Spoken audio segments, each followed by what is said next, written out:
Olá, professor Luiz Henrique. Bom, eu me chamo Lucas Calil, vou estar apresentando junto com o pessoal do meu grupo o trabalho de metodologia ativa, com a Sofia Batista, Luiz Brown, Rafaela Porcionato e Thaline Delgado.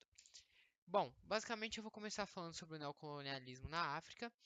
O neocolonialismo na África refere-se ao período de processo pelos quais as potências europeias e outras nações mantiveram controle econômico, político e cultural sobre os países africanos após a descolonização formal, que seria o quê? Eles assinaram tipo uma cartinha falando: a gente não coloniza mais esse país", que ocorreu nas décadas de 50 e 60. A gente sabe que isso não é muito verdade, porque eles sim mantiveram o controle, assim como eu tô falando aqui. Bom, terra como dominação. Primeiro de tudo, a gente vai ter a Conferência de Berlim, que foi realizada entre 1884 e 1885 por Otto von Bismarck. Essa conferência ela foi organizada para dividir a ocupação do continente africano, estabeleceu direitos de navegação no interior dos rios do continente e delimitou as fronteiras sobre os territórios que seriam ocupados pelos europeus. A África foi dominada inteiramente por conta de seus recursos naturais, que fortaleceram diversos impérios. Além de dela ter sido dominada por inteiro, né? Muitas regiões da África eram ocupadas por povos. Esses povos, na Conferência de Berlim, eles não, tipo assim, não ligavam para quem estava lá. Eles só dividiam as terras do jeito que eles queriam e pronto. Então, isso mexeu muito com a cultura de alguns povos africanos, porque às vezes podem ter sido separados por conta da delimitação de fronteiras. Processo histórico. Após a Segunda Guerra Mundial, uma onda de movimentos de independência varreu a África, resultando na libertação de muitos países do domínio colonial europeu. No entanto, a independência política não garantiu a autonomia econômica ou política plena. As antigas potências coloniais, como França, Reino Unido, Bélgica e Portugal, bem como novas potências econômicas como os Estados Unidos, mantiveram influência significativa nos novos estados através de várias formas de controle indireto. Geopolítica. As práticas neocoloniais perpetuaram a exploração econômica e a desigualdade social, impedindo o desenvolvimento sustentável de muitos países africanos.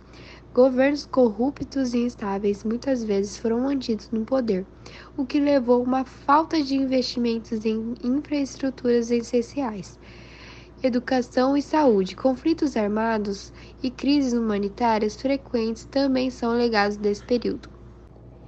Divisão religiosa. Os dois países principais, Bélgica e Inglaterra, católicos buscavam impor a religião a qualquer modo e os forçando a convertimento, caso não seriam mortos. Bom dia, professor. Meu nome é Luiz Guilherme e eu vou falar um pouco sobre a Bélgica.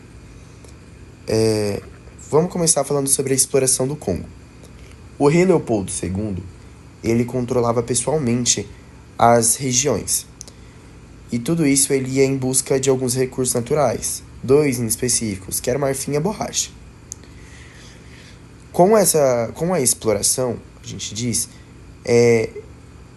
ele meio que fazia com que ele forçava os trabalhadores locais a trabalhar demais, eles trabalhavam muito em condições desumanas. E isso houve uma exploração intensiva nos recursos naturais. Com essa exploração intensiva, acabou resultando nos abusos contra a população local. A economia do Congo foi estruturada para atender os interesses coloniais da Bélgica. Então,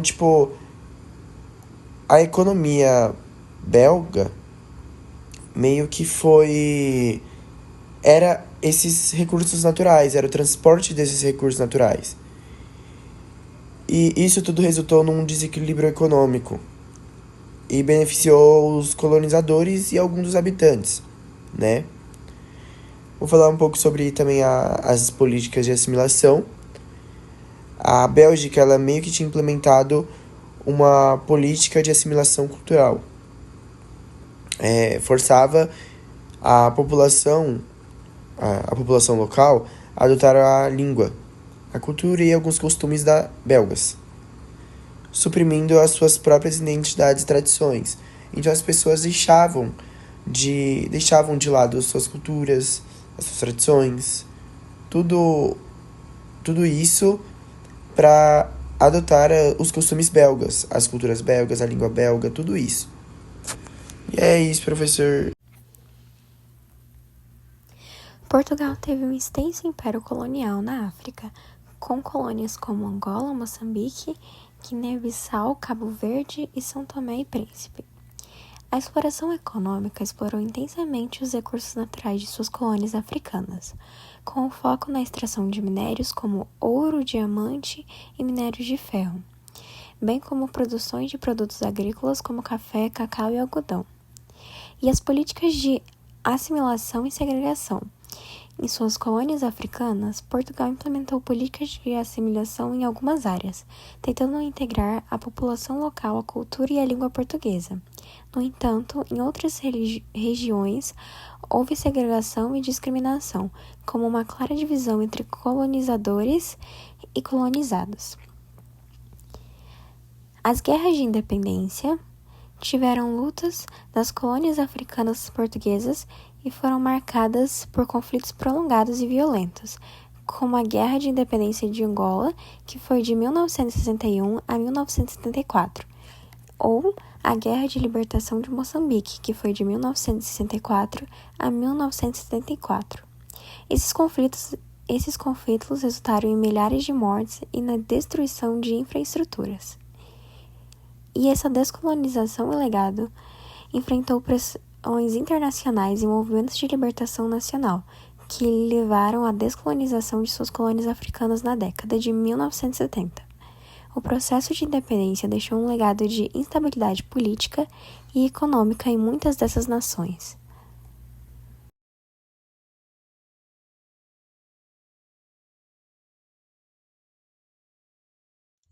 Bom, professor Luiz Henrique, basicamente é isso. Muito obrigado pelo seu tempo e é isso. Essa é a nossa apresentação.